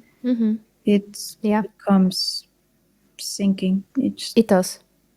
It does. I Listen. did this for years. Yeah. I do cope by masking a lot. I mean, we had a whole episode about masking already. Yeah. And I do Go mask check a it lot. out. Yeah, it will be on YouTube soon. Yeah. And like I do feel like when I'm running low on energy, I mask even more in the sense that because I know that if I don't mask, I will start acting like extra weird. I just cope Yeah, yeah. by It's a positive feedback though. just put high levels of energy of on everything I do, and it tires me so much. I stopped doing this as much, and like I try to now, like after a couple of years of trying this and just getting burnout all the time, I I started to try to evaluate the kind of situation that I am. So like if I am at my job, I will still probably need to do this, especially if I'm dealing with groups. But if I Yeah. am in a context in which I am with friends, I will probably not do this. And if I am in a context in which I am at my job indeed, but I am dealing with just like one individual student because I'm a violin teacher, I'm a music teacher overall, but violin classes are individual. I can very easily just drop my levels of energy drastically. And yes, students will perceive me as being tired, as just not being as enthusiastic about the class as I usually am. Probably, at least I think that's the reading they're going to get out of it. But I will still be able to help them. I will still be able to do my job without, wasting energy and just tiring myself more than what I already am. Yeah. Yeah. So I guess that in a way, I guess that when you cope with masking, you are basically trying to cope with the possible consequences that are out of your actions. Like if you act in a certain way, then you will need to deal with the fact that you didn't perform in the way that you were expected. Therefore, your way of Uh, coping with that this actually gets to my rejection, I next point. suppose, is by masking. Yeah. Yeah, it actually gets to my next point because I need people from my group projects. And those were the best peeps. So I would do anything to get those best peeps. And Same. and I was kind of like, I want to get a better grade, so I'm going to do anything that I could. I'm like, yeah, But for That me, was it the was main because if I motivation. didn't get the best peeps in my group, I would be doing the work all alone. And by all alone, I mean Mm, doing the work of 5 people alone. yeah. And that is not I was very also fun because I was I was top afraid of that. class. So, like, all Yeah. the peeps that did not want to work as much would just go, That like, is to so me, much pressuring because I'm middle class. So sorry, I'm middle interrupting you. class. That's not what that means. No. You were an average student. You are an I average. I'm a proletarian. No, I was Aren't very we all? good. And then all the peeps would just go, like, wanted to be in my group so that I would do everything for them like a slave. And I'd be Mm, like trying to always get the other best peep in class so that at least they would do something, because even then they would still go like, ah, they got this. And I'm like, no, please.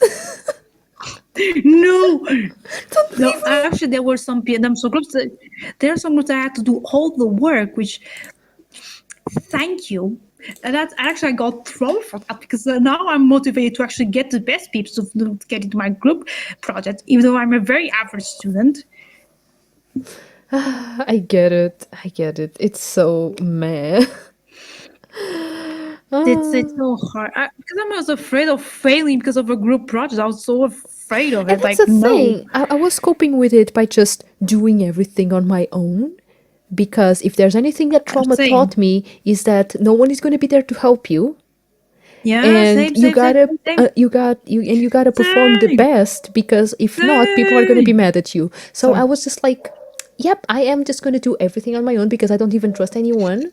Like they're gonna like send me things on the previous day, and then it's gonna be everything wrong, so I might as well just do everything. uh so Yeah, it was same. It was big same for me. Um, man, yeah, but then it was in the long run it was horrible. But anyway, horrible. That's a new horrible, word. it horrible and awful. That's beautiful. You I heard it mean, here, guys. That's new, the word of the day. You learn a new word. Oh my god, I cannot speak. You cannot what speak. I even? cannot speak. Wow. Wow, we are thinking on an ability to speak right now. So, It's Humble, beautiful. I am like at 4 brain cells. Like I have been at 4 brain cells total for a while now, and I think we are sharing those same 4 brain cells. So I have an average of 2, because it's like 4 shared by us too. So if my math is still correct, that means that we are both running on 2 brain cells each. Yeah, correct. Correcte mundo. It's not. What even was that? I don't know. Oh, um. So it's basically that. Peep, do you want to end? People. I think we should end because you I probably am are very, very dying. tired. I am dying. I don't know who's online. Let's rate someone Let's interesting. try someone. So final notes. I'm not good at doing the final notes section, so you might do as well. You do all the work, basically. You know, you revive your college years. Sarcasm. No. If I am gonna just do a short summary, let's rate a violin player, by the way. She's amazing. Lolita Violin, she's amazing. And I don't You're know a lot so of. biased about that. Not really biased. What? I mean, I am a Next time we're violin player going. myself, so I think I can judge other violin players Yeah. pretty well, and she's amazing. Uh, No, the fact that we're going to rate a violinist, that fact that we're going to rate a violinist, yes. specifically a violinist. Anyway, I was Next time we're going saying, to rate a violinist. final notes.